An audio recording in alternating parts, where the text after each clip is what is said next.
to, and I call the honourable member for North Sydney. Thank you, Deputy Speaker.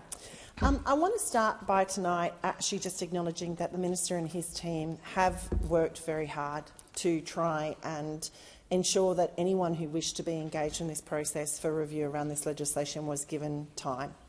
And that is true. It's a fair thing to say, and I want to acknowledge that and thank you for that. With that said, it's been incredibly difficult for myself as a member of the crossbench to have received these amendments at 12:30 or 1, whenever they came in, and then now, just 5 hours later, to feel like I actually am across the implications of these amendments. And I have a number of questions that I'm hoping the Minister can help me understand.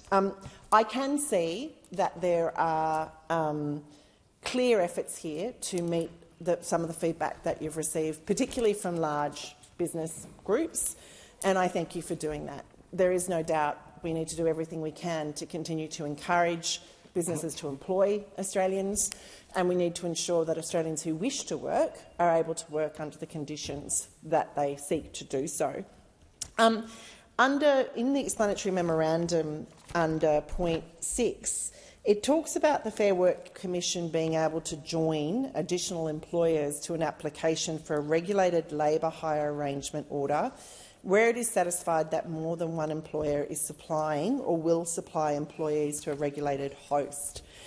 Can the Minister just help me understand, does this mean that the Fair Work Commission will actually have the powers to reach beyond a case to bring other companies in to a case that it may be looking at? Similarly, I would also just like to understand, when you talk about the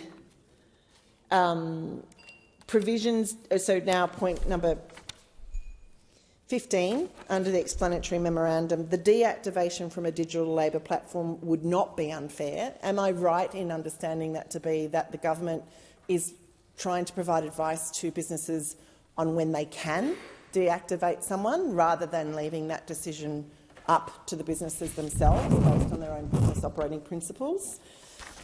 And then finally, I am interested in the provisions under explanatory note number 21, which talks about the appointment to the Board of Directors for the coal and mining industry. Am I correct in reading that in fact that means there will be another seat now on that board, and that seat will be held for the Mining and Energy Division particularly, as opposed to previously there was one seat that was meant to cover construction, forestry, maritime, mining and energy union? There will now be 2 seats for those unions. Thank you.